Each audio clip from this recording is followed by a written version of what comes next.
नमस्कार दोस्तों, आपका अपना चैनल हिंदी जंक्शन पर स्वागत है। अगर आप नए हैं तो चैनल को सब्सक्राइब कर दें। दोस्तों, आज हम आपके लिए झारखंड पीजीटी हिंदी 2023 जो एग्ज़ाम हुआ है 24 अगस्त 2023 को, उसी से संबंधित 30 महत्वपूर्ण प्रश्न लेकर आए हैं जो परीक्षा में पूछा जा चुका है। तो ये प्रश्न जो है हमारे चैनल से भी लगभग 70-80 प्रश्न जो है मैच किया है, तो ये बहुत अच्छी बात है। और ये जो 30 प्रश्न हैं इसका आप लोग कैसे जवाब दिए हैं वो देख लीजिएगा, अपना मिला दीजिएगा कितना आप स्कोर कर पा रहे हैं, 30 में आपका कितना बन रहा है। कुछ प्रश्न मेरे जो है पास आया था, उसी को लेकर मैं ये वीडियो बनाया हूँ जिसका सही आंसर देने का कोशिश किया हूँ। तो इसको आप लोग अच्छे से देखिएगा। चलिए आज प्रश्नों की तरफ बढ़ते हैं जो 24 अगस्त 2023 को झारखंड पीजीटी में पूछा गया था।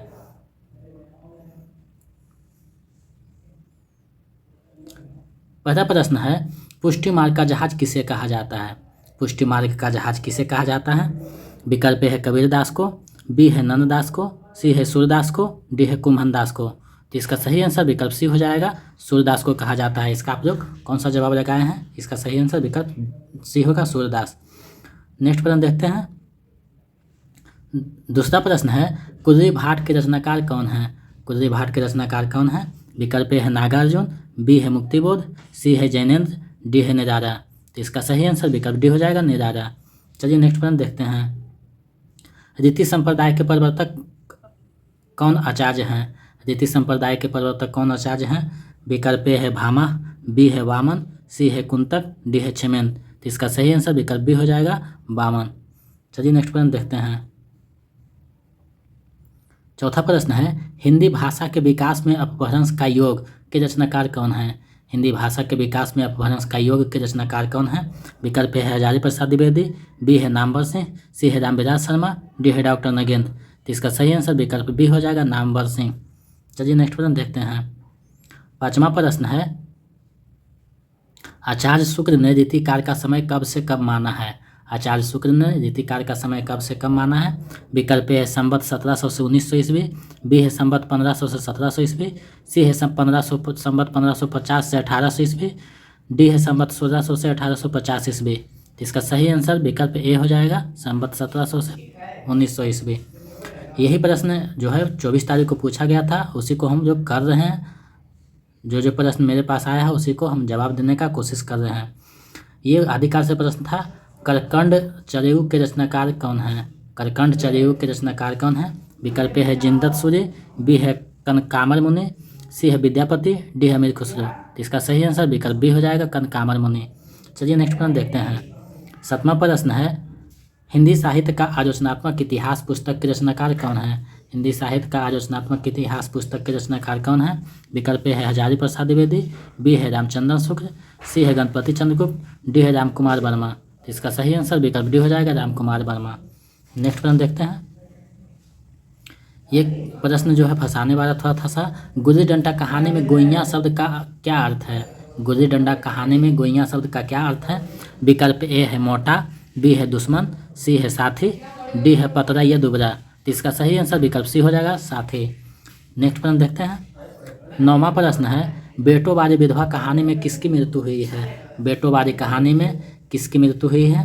विकल्प है ओंकार नाथ का, बी है अयोध्या नाथ का, सी कुछ विकल्प था स्पेस है, डी है देवेंद्र नाथ का। तो इसका सही आंसर विकल्प बी हो जाएगा, अयोध्या नाथ की मृत्यु होती है। चलिए नेक्स्ट प्रश्न देखते हैं। 10वां प्रश्न है, अरगयोध्या कहानी में रघु को मोहर के कितने रुपए मिलते हैं? अरगयोध्या कहानी में रघु को मोहर के कितने रुपए मिलते हैं? विकल्प है 15, बी है 20, सी है 25, डी है 30। तो इसका सही आंसर विकल्प सी हो जाएगा, 25। चलिए नेक्स्ट प्रश्न देखते हैं। मल्लिका किस नाटक की मुख्य पात्र है? मल्लिका किस नाटक की मुख्य पात्र है? विकल्प है भारत दुर्दशा, बी है आषाढ़ का एक दिन, सी है स्कंदगुप्त, डी है सिंदूर की होली। तो इसका सही आंसर विकल्प बी हो जाएगा, आषाढ़ का एक दिन। नेक्स्ट प्रश्न देखते हैं। 12वां प्रश्न है, निम्न में से किस नाटक में गुप्त वंश का वर्णन है? निम्न में से किस नाटक में गुप्त वंश का वर्णन है? विकल्प है चंद्रगुप्त, बी है स्कंदगुप्त, सी है भारत दुर्दशा, डी है अंधेर नगरी। तो इसका सही आंसर विकल्प बी हो जाएगा, स्कंदगुप्त से ये प्रश्न पूछा गया था। नेक्स्ट प्रश्न देखते हैं। भारत दुर्दशा में कितने अंक हैं? भारत दुर्दशा में कितने अंक हैं ये हम अपने वीडियो में बताए भी थे।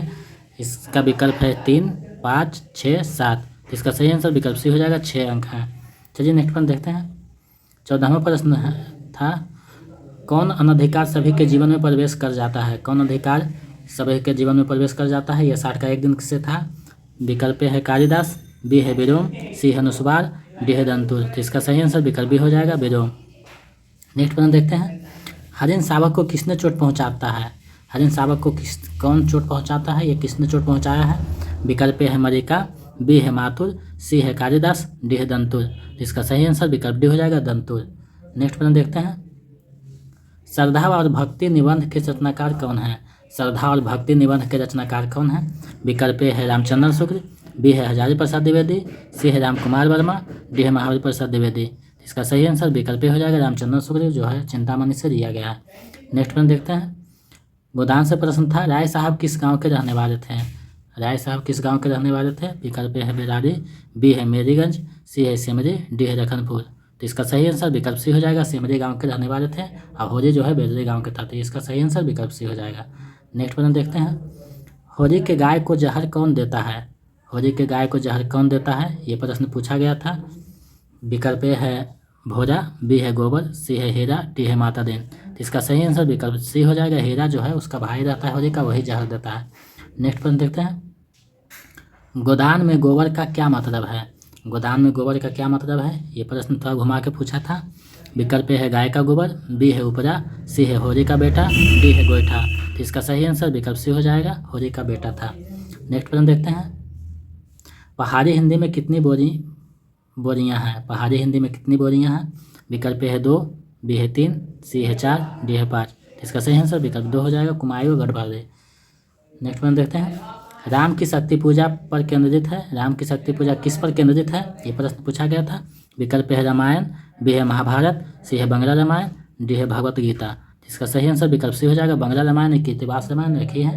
नेक्स्ट प्रश्न देखते हैं, घुमा के पूछा था, कुरुक्षेत्र किस पर आधार करके लिखा गया है? कुरुक्षेत्र जो है किस पर आधार करके लिखा गया? विकल्प है रामायण, बी है भागवत गीता, सी है महाभारत, डी है सभी। इसका सही आंसर विकल्प सी हो जाएगा, महाभारत पे। नेक्स्ट प्रश्न देखते हैं, आंचलिक शब्द का प्रथम प्रयोग रेणु ने किसके भूमिका में किया है? आंचलिक शब्द का प्रथम प्रयोग रेणु ने किसके भूमिका में किया है? विकल्प है मेरा आचर, बी है पलटू बाबू रोड, सी है प्रति परिकथा, डी है सभी। इसका सही आंसर विकल्प हो जाएगा, मेरा आचर में किया है। नेक्स्ट प्रश्न देखते हैं, 24वां प्रश्न है, खड़ी बोली का प्रथम महाकाव्य कौन है? ये पूछा गया था, खड़ी बोली का प्रथम महाकाव्य कौन है?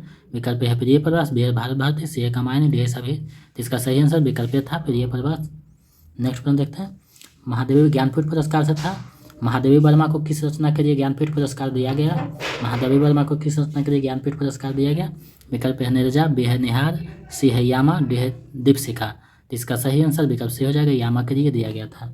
नेक्स्ट प्रश्न देखते हैं, कामायनी कृति के लिए जयशंकर प्रसाद को कौन सा पुरस्कार मिला?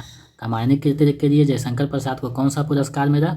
विकल्प है ज्ञानपीठ पुरस्कार, बी है मंगला प्रसाद पारितोषिक पुरस्कार, सी है व्यास सम्मान, डी है साहित्य अकादमी पुरस्कार। इसका सही आंसर विकल्प बी होगा, मंगला प्रसाद पारितोषिक पुरस्कार।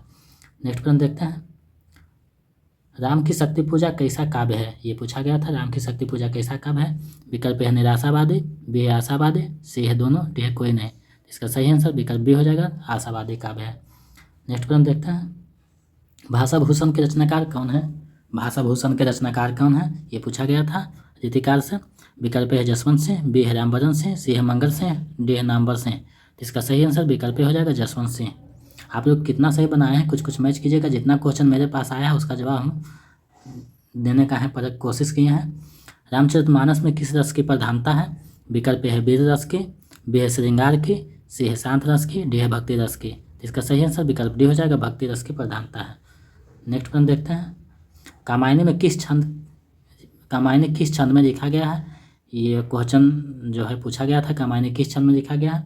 विकल्प है सवैया में, बी है कवित्व में, सी है ताटक में, डी है हरितारिका में। तो इसका सही आंसर विकल्प से हो जाएगा, ताटक से छंद में लिखा गया है।